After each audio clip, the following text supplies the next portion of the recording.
With the ever-increasing cost of groceries these days, it makes more and more sense to preserve your own vegetables.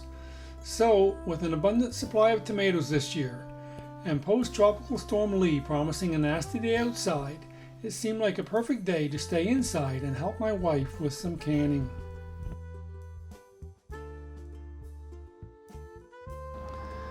Hello, this is Stephen from Short Season Garden, and I offer tips and tricks for gardening in any climate, but especially for short seasons like here in Zone 3 in Eastern Canada.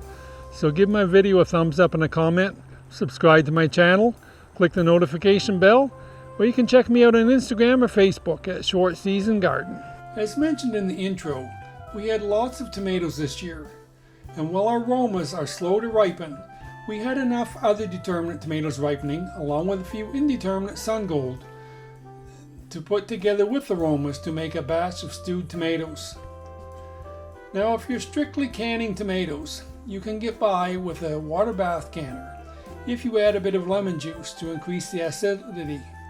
But because my wife was adding some celery and peppers, it was important for us to use a pressure canner. My wife's 35-year-old pressure canner has no pressure gauge, but a very reliable, although tricky to regulate, weight that can be set to 5 pounds,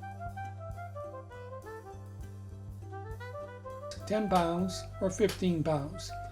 The trick is to adjust the heat so that the regulator jiggles 2 to 4 times per minute.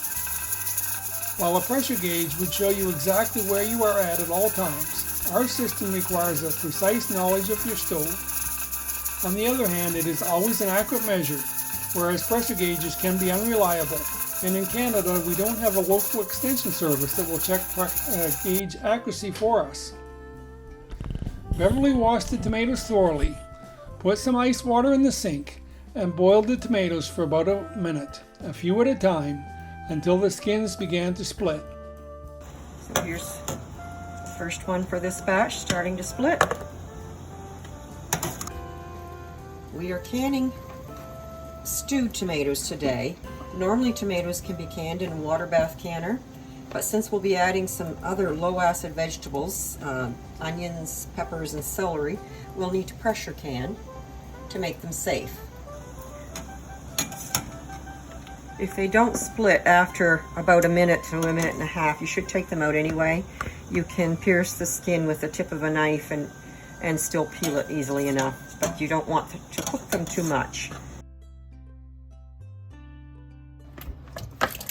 And let them sit in there for about a minute while you're getting the next ones in to the boiling water.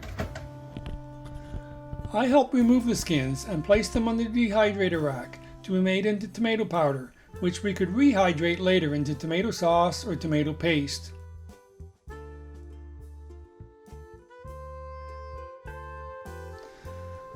We cut the tomatoes into chunks, and Beverly added the celery and peppers.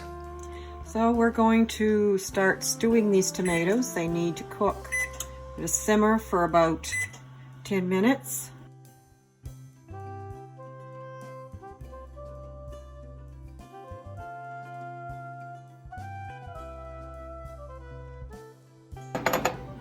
The tomatoes have been simmering for 10 minutes. Now we're ready to start canning. Filling our jars. You need to add a tablespoon of lemon juice for pints, 2 tablespoons for quarts. And you need to use bottled lemon juice,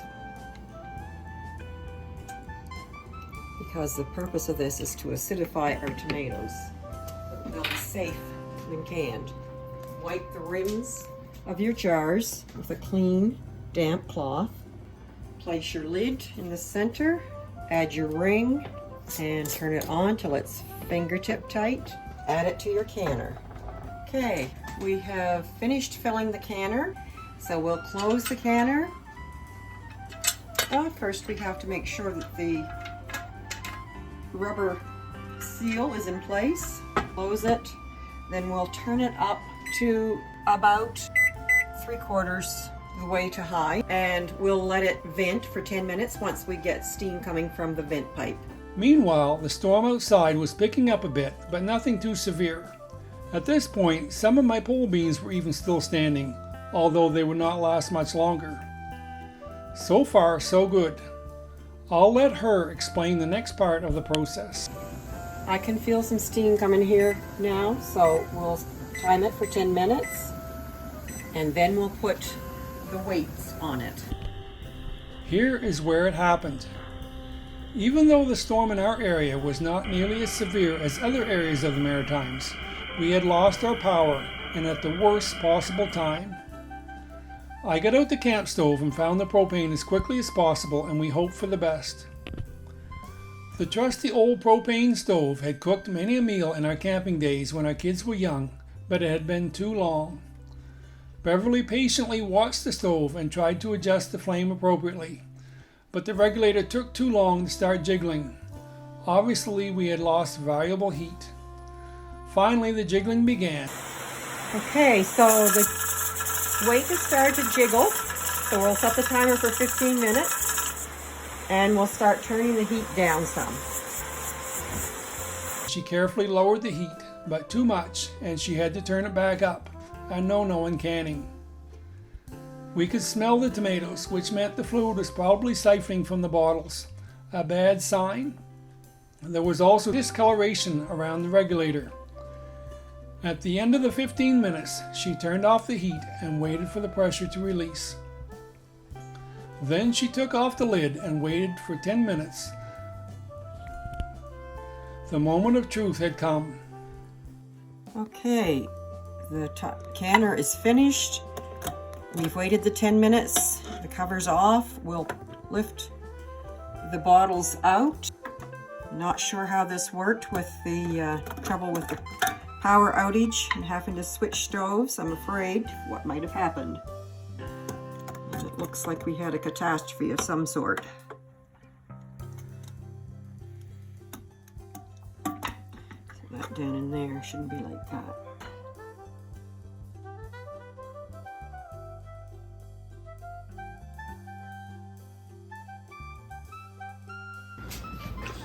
So you can see the pressure canner is ruined. You can see on the top where the tomato leaked out through the pressure release. And see the messing inside, which could be cleaned up, but here's the killer.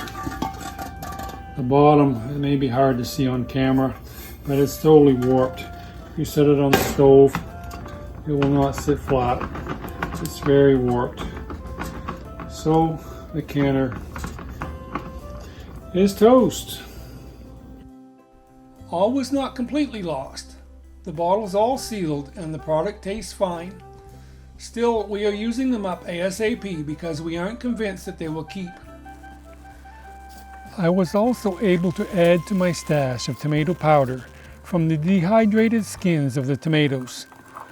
This can be rehydrated into paste, sauce, soup, or even ketchup or marinara sauce.